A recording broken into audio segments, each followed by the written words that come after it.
안녕하세요. 라이프 이즈 굿입니다. 오늘은 2015년에서 2017년 사이 있었던 블록사이즈 워에 대해서 알아보려고 합니다. 블록사이즈 워는 대단히 중요한 역사입니다. 사상과 철학, 정치, 기술, 화폐 현상이 동시에 충돌했던 인류 역사상 전무후무한 사건이었습니다. 우리는 블록사이즈 워에서 어떤 일이 있었는지 알게 됨으로써 여러 교훈을 얻을 수 있습니다. 첫째, 채굴자에게는 비트코인의 통제권이 없습니다. 많은 사람들이 채굴자가 중앙화되어 비트코인이 검열될 것이라고 합니다.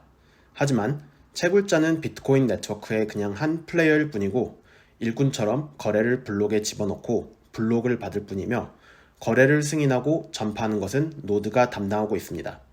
채굴자의 한계는 블록사이즈워에서 이미 여실히 드러났습니다. 둘째, 가치에 대한 합의가 얼마나 어려운지 알 수 있습니다. 블록사이즈 워 동안 두 그룹은 블록 사이즈를 두고 몇 년 동안 죽기 살기로 싸워야 했습니다. 이처럼 가치에 대해 합의를 이루기는 굉장히 힘든 일입니다. 이를 두고 볼 때 현재는 아니라도 미래는 어떻게든 합의 문제가 해결되겠지 라고 하는 이더리움 및 다른 코인들이 얼마나 현실과 괴리되어 있고 이상적으로 말하는 것인지 알 수 있습니다. 셋째, 사용자가 통제하는 돈이라는 비트코인의 특성이 영원할 것이라는 보장은 없습니다. 스몰 블로커가 원래 이 길 운명이었다고 말하는 사람들도 있지만 실제 블록사이즈 워 과정을 보면 여러 위험한 순간들이 많았습니다.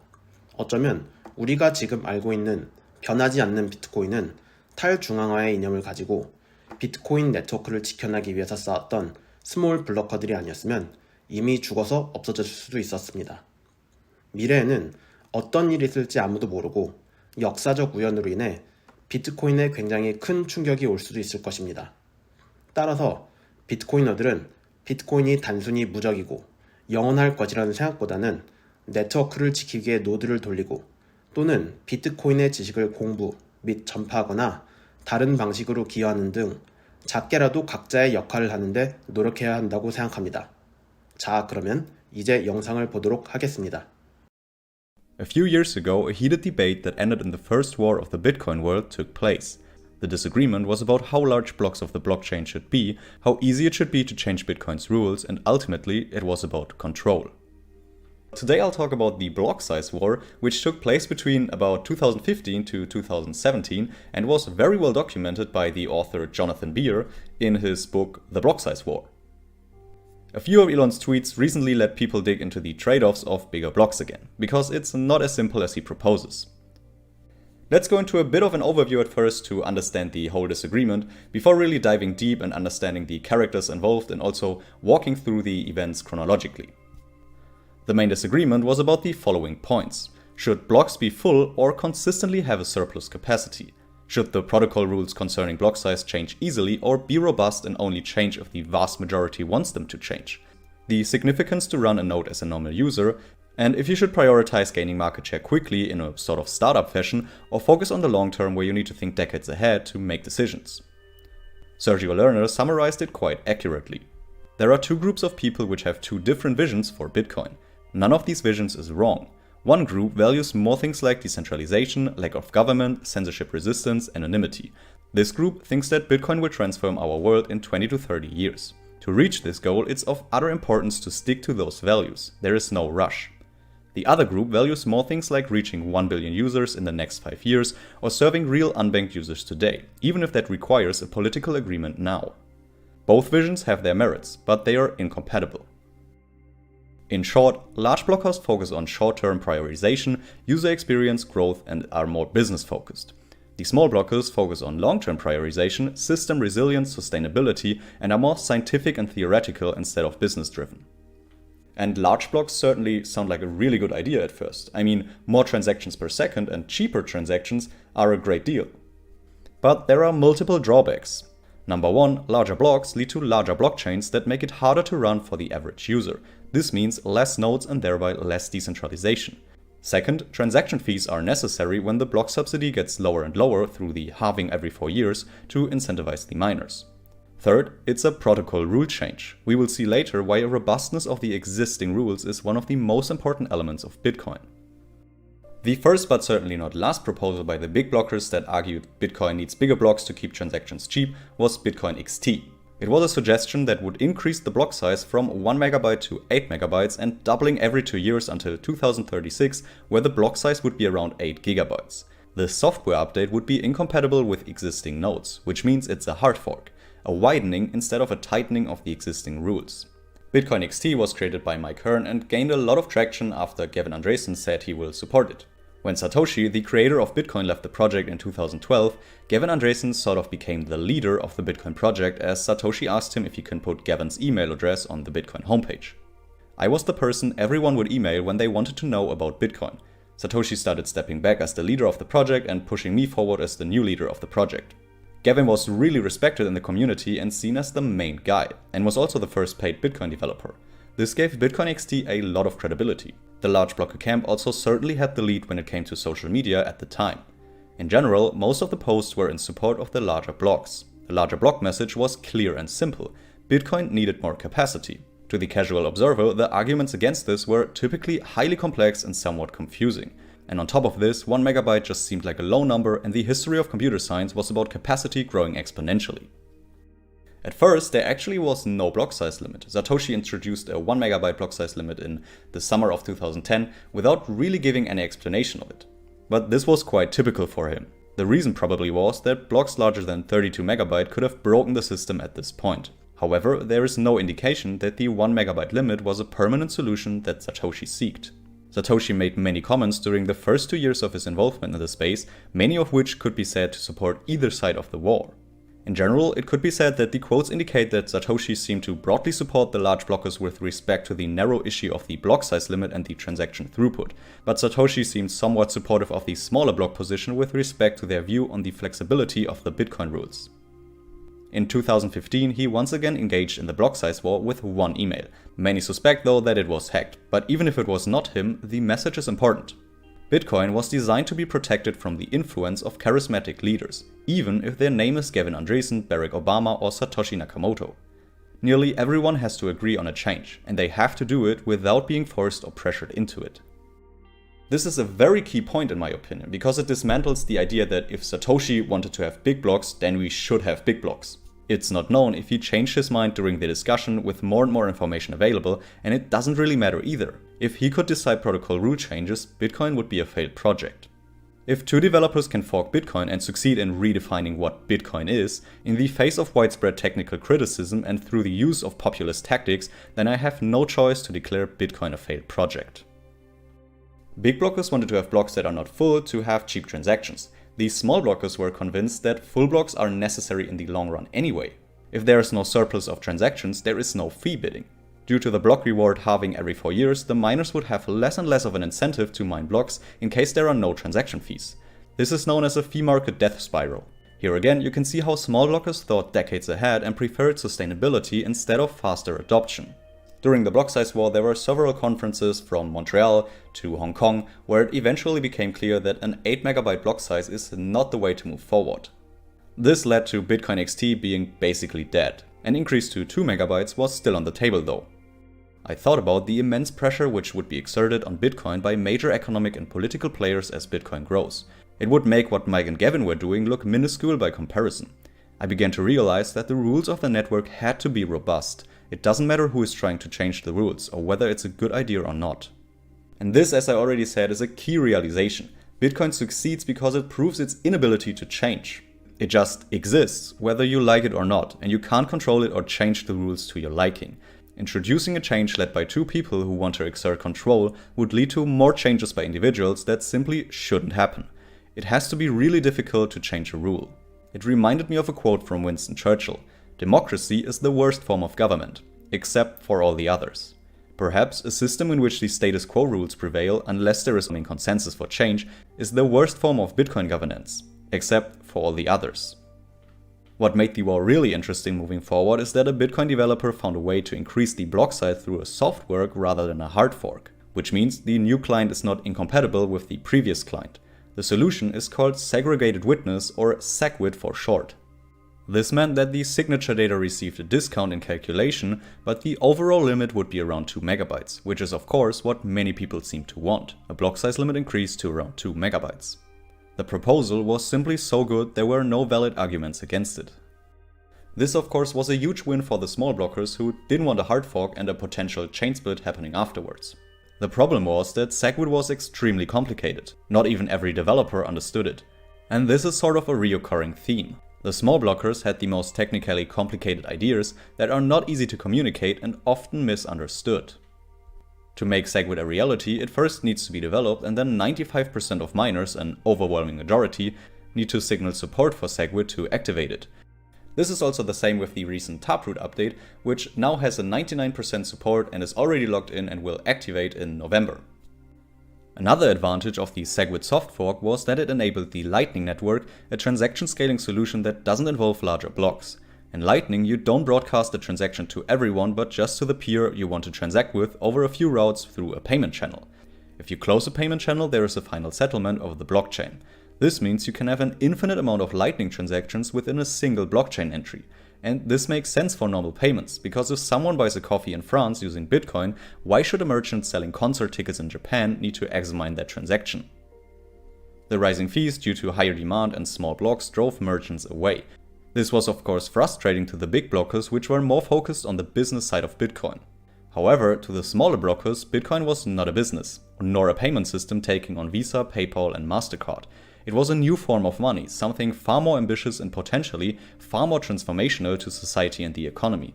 In general, small blockers had nothing against Bitcoin becoming a fast and cheap payment system.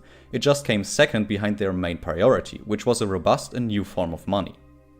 In January 2016, Mike Hearn, the Bitcoin XT developer, was so frustrated with the progress of the debate that he claimed Bitcoin was a failed project and that he will sell all his coins. After he rage quitted, he was sort of replaced by Jihan Wu, the co-CEO of Bitmain, which produced mining equipment and ran mining pools. After Bitcoin XT was dead, a new proposal emerged on the big blocker side, which was Bitcoin Classic, and it was also supported by some large industry players, including Coinbase. It was growing in popularity, however had massive weaknesses when it came to the activation that were only understood by really technically adept people. Bitcoin appeared to me to be heading into a major crisis and split. At this point in the war, the larger block side were in a stronger position than they had ever been, while the smaller blockers still had some tricks left up their sleeves. Bitcoin felt on the brink of a catastrophic failure. After Jihan Wu, another player entered the game. This guy. Dr. Craig Wright, also known as Fake Toshi. Craig Wright, who is a big blocker, stated that he is Satoshi Nakamoto, and Gavin Andresen stated that he saw cryptographic proof for this. This is the point where many things went downhill for the big blockers. A lot of them believed in Fake Toshi, even though it was quite obvious that he is a con artist. When questioned about aspects of the Bitcoin protocol, he didn't have the adequate technical knowledge. He also wrote a long blog post explaining why he is Satoshi instead of simply proving it with a signature from Satoshi. Yeah, I'm surprised I wasn't asked why I'm convinced Craig is Satoshi. I posted on Reddit. He signed in my presence using the private key from block 1. And so that kind of sealed the deal for me, convincing me that he does have that private key. My interactions with him feel like this is the inventor of Bitcoin. Just to sow a bit of controversy for fun, I'll explain why I think he's probably not Satoshi. It's 2 minutes. 2 minutes. I mean, first of all, very simple signaling theory. He had the opportunity to take two different paths of proving that he's him. One path would have been to make that exact kind of proof, make a signature from the first Bitcoin block, put the signature out in public, make a very simple 10-line blog post that anyone, including cryptographers like Dan Bonet and Ben Kaminsky and so forth, can verify that it's him, and just post that out there and let the cryptographic community do it. Instead, he's taken this path where he's wrote this big long blog post with 200 lines. It's so confusing that even Dan Kaminsky said it's too confusing, and tried to only show that signature to a few select people, and we're supposed to trust them. So, in general, signaling theory says if you have a good way of proving something and a noisy way of proving something, and you choose the noisy way, then that means you couldn't do the good way in the first place. Okay. Gavin Andresen lost a lot of credibility through this incident. This whole scandal had been a major blow to Gavin's reputation and a huge win for the small blockers. Gavin had given the larger blocker side a major self-inflicted wound, and he had nobody to blame for this but himself. Almost in parallel, a second incident happened that helped the small blockers, the Ethereum DAO hack. After someone stole the funds of the DAO, the Ethereum Foundation decided to reverse the chain and cause a hard fork that way. What happened is a split into Ethereum and Ethereum Classic, and while Ethereum is way bigger than Ethereum Classic today, the latter is still around. This was a precedent of what could happen when Bitcoin does a hard fork which terrified the miners. Bitcoin Classic wouldn't be the new Bitcoin and replace Bitcoin, they would both coexist. Bitcoin Classic now looked unlikely to activate in the short term. Ironically, although most small blockers won't like to admit this, Ethereum may have saved Bitcoin. But unfortunately, people have short memories in this space. What happened? Bitcoin Classic lost traction and the big blockers came up with a new idea, Bitcoin Unlimited. The problem with this idea was that next to the block size limit, they wanted to change other things as well, which resulted in a deeply technically flawed project and a less simple communication. At this point, the war got more and more heated, people were losing patience, and the tension was really rising in the community. The focus now shifted to the idea that the larger blockers would move over to Bitcoin Unlimited and then also attack the original, smaller blockchain by mining empty blocks and orphaning any blocks with transactions in it. Jihan Wu and Gavin also made that clear. It may not be necessary to attack it, but to attack it is always an option. Preventing a minority hash rate fork from confirming any transactions is a good idea. They even allocated a budget of $100 million for this attack. If you think about it, this is against anything that Bitcoin represents. But to be fair, the small blockers had some of these shady and immoral actions as well. The next key impact on the Blocksize War was the exchange Bitfinex listing futurist contracts for Bitcoin Unlimited versus Bitcoin Core. The big blockers always thought they would win once the market can decide which Bitcoin is the better one. Well, it turns out they were wrong in that assumption. The Bitcoin Unlimited token never reached more than 20% of the price of Bitcoin. Finally, at the end of 2017, the Bitcoin Unlimited token expired worthless, so no Bitcoin Unlimited related chain split occurred. So, to have a short recap here, first Bitcoin XT failed, second Bitcoin Classic failed, and then Bitcoin Unlimited failed. Remember, for SegWit to activate, a 95% miner activation threshold was necessary. This was very unlikely at the time. But next to Bitcoin there was Litecoin, which only had a 75% activation threshold. The small blockers discussed that Litecoin could be a good test to run SegWit, and the Litecoin community sort of embraced the soft fork with open arms, because it meant that Litecoin is a step ahead of the Bitcoin development. But of course, the same debate that took place in Bitcoin now took over Litecoin as well. This whole incident also led to a new strategy, the UASF, User Activated Soft Fork. What it means is that users who run a node can signal for SegWit instead of the miners signaling. These nodes don't accept non-SegWit blocks from miners, so if a sufficient amount of nodes signal for SegWit, the miners will have to accept it, otherwise their blocks will get rejected. So far, no user-activated soft fork was used, but knowing that this would work ultimately shows the miners don't have ultimate power of the network, nodes do. The war reached a new level with the New York agreement shortly after. On the 22nd of May 2017, there was a closed-doors meeting in New York with people like Barry Silbert and Jihan Wu. The agreement was how Bitcoin should move forward from here and contained the following. Activate segregated witness at an 80% threshold, signaling at bit 4. Activate a 2 MB hard fork within 6 months. This was supposed to resolve the conflict by doing a soft fork and a hard fork, so basically one thing for the small blockers and one thing for the big blockers. But what it really was an attack by institutions on the Bitcoin network. As for the small blockers, there was no representation of them in New York and their views were not reflected in the agreement whatsoever. Notably, the agreement made no reference to the idea that Bitcoin users control the protocol or that support of the users was necessary before changing the rules. The New York agreement did not even pay lip service to the idea that users should have a say. It was pitched as the large corporates in the space imposing the rules on the users in a top-down manner. It felt like a threat or an ultimatum. The SegWit activation period was a complete mess, with miners flagging all over the place and at the wrong bits or indicating they run a client that didn't even exist yet. However, SegWit did activate on Bitcoin, something that was almost unthinkable for a long period of the Blocksize War. Towards the end of July 2017, Bitmain finally flagged for bit 1, just a few days before the deadline. The small blockers were ecstatic. After a grueling campaign more than 10 months after SegWit was released, the largest miner in the space had finally flagged support for it. Why? Because of the threat of a user-activated soft fork. This was a tremendous David vs. Goliath-like victory. In the true spirit of Bitcoin and its pseudonymous creator Satoshi, the user-activated soft fork didn't emerge from an official closed-door roundtable meeting among the big players. Instead, it was released in the open and promoted by a pseudonymous developer, Shaolin Fry. Somehow, one pseudonymous individual, a few grassroots hardcore followers, and a few heads commissioned by Samson Mow had gone head-to-head with a multi-billion-dollar enterprise, Bitmain, supported by other well-capitalized businesses, and won. I remember thinking that something like that could only happen in Bitcoin. So SegWit actually activated, but this was only the first part of the New York agreement. The second part was the hard fork to a 2 MB block size limit, known as the 2x of the SegWit 2x proposal. And many industry players didn't want this to be a different coin. It was supposed to be Bitcoin in their eyes. However, more and more large blockers got the feeling that this part of the agreement will fail, so they started to think of new solutions. After Bitcoin XT, Classic and Unlimited, a new coin was on the horizon: Bitcoin Cash. Here's a good point to introduce another character that participated in the Blocksize War, Roger Ver. To say Roger Ver was excited about Bitcoin is an understatement. When he first discovered Bitcoin, Roger is said to have been so excited by the opportunity that he was hospitalized for several days.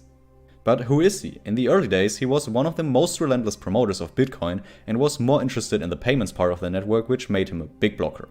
He was also the owner of the Bitcoin.com website. If the 2x portion of SegWit 2x fails to activate, Bitcoin.com will immediately shift all company resources to supporting Bitcoin Cash exclusively. And Bitcoin Cash happened. In fact, it only launched 1 month after the genesis of the idea. In parallel, some supporters of the New York Agreement withdrew from it because the implementation wouldn't have replay protection, which created an attack vector. The large blockers never really supported SegWit 2x, their hearts went to Bitcoin Cash. SegWit 2x did not have support from the users, it had no node network, with almost everyone running Bitcoin Core, the exchanges either rejecting SegWit 2x or taking a neutral stance. SegWit 2x was dead in the water. The small blockers looked set for a sensational victory. It was no longer a question of if, but when.